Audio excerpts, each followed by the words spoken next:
काहे गुस्सा किए हो? ससुराली में गुस्सा नहीं करना चाहिए। और सही बात है,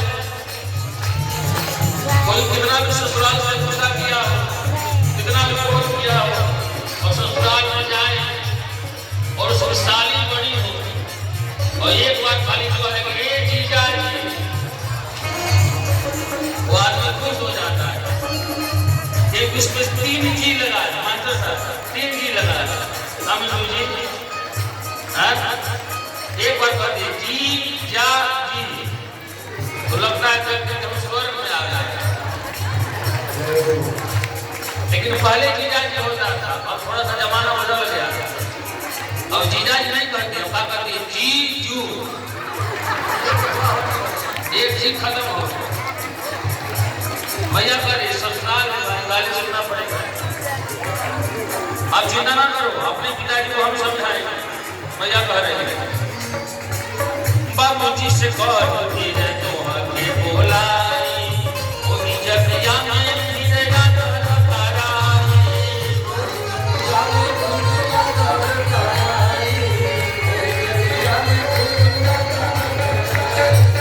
बाबूजी से कह के तो आके बोलाई, ओही जगया में फिरेगा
भोले बाबा जाने के लिए तैयार नहीं है।